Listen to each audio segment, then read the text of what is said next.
Bismillah walhamdulillah wassalatu wassalam ala rasulillah wa ala alihi wa sahbihi ajma'in. يا أيها الذين آمنوا اجتنبوا كثيرا من الظن إن بعد الظن إثم ولا تجسسوا ولا يغتب بعضكم بعضا أيحب أحدكم أن يأكل لحم أخيه ميتا فكرهتم واتقوا الله إن الله تواب رحيم.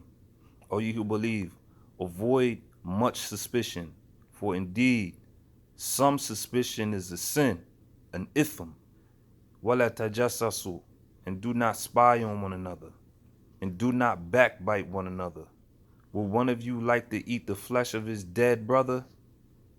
Indeed, you would abhor that, so abhor backbiting. Indeed, Allah is most forgiving, most merciful. Allah named three things in that ayah. He said, avoid suspicion. Avoid being suspicious of other people without valid grounds to be suspicious. He said, avoid much suspicion, for indeed some suspicion is a sin. Some suspicion is legitimate, but then other times it's a fallacy of the mind. It's an illusion of the mind that one creates. And you say, somebody could say anything, a person you may have ill feelings towards, and you take it all the wrong way because in the back of your mind, you already have these suspicions against that individual. And you're already looking and searching for certain things. You're already looking. So as they say, if you go looking for something, you're going to find it. If you go looking for trouble, you're going to find trouble. If you go looking through your spouse's phone, looking for something, you might find it. You're going to find it.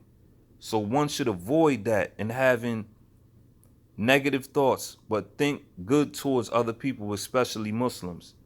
And then he says, do not spy on one another, because having suspicions in the back of in the back of your mind leads to jasus. It leads to you spying on an individual, because now you're searching. Now you're searching out what it is, now you're searching out and looking for whatever it is of the suspicions that you have in your mind. So that's number two. And then number three leads right into backbiting. Whatever it is that you thought you had, these preconceived notions in your mind of this individual or these groups or this group of individuals, now you take it to someone else and you begin to backbite them and eat their flesh. And Allah subhanahu wa ta'ala likened that to the flesh of your dead relative, a dead relative of yours.